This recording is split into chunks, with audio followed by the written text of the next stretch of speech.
গিয়েছিলাম ডক্টর দেখাতে, আর ইদানিং ডক্টরের কাছে এত পরিমাণে যেতে হচ্ছে, তো আসার পরে বাসার সামনের যে সাইডটা দেখে গেলাম ফাঁকা, আর আসার সময় দেখি এরকম চারিপাশে আটকে দিয়েছে। প্রথমে ভাবলাম কোনো বড় লোকের বিয়ের অনুষ্ঠান হয়তো এই রোড সাইডে করতেছে, সামনে দেখলাম আবার স্টেজও সাজানো। আসলে কি হবে সেটাই ভাবতেছি। আসলে এই জায়গায় তো তেমনভাবে কিছু হওয়ার কথা না, কিন্তু তারপরেও চারিদিকে দেখেন কত সুন্দর করে আটকে দিয়েছে।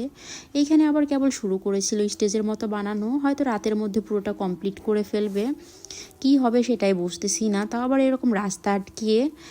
আমি তো প্রথমে ভাবলাম যে বিয়েই হবে, আর শেষেও সেটাই ভাবতেছি হয়তো বিয়েই হবে। আর এখানে কি হতে পারে সেটা কিন্তু আবার আপনারা অবশ্যই কমেন্টস করে জানাবেন। তো এই সাইডে দেখলাম যে বের হওয়ার মতো একটু জায়গা রেখেছে, যেহেতু মেন রোড ছিল পাশে, এখান দিয়ে লোকজন যাতায়াত করবে। তো হেঁটে আমি একটু সামনের দিকে যাচ্ছিলাম, কারণ এইখানে দেখলাম মাইকিং করে কিছু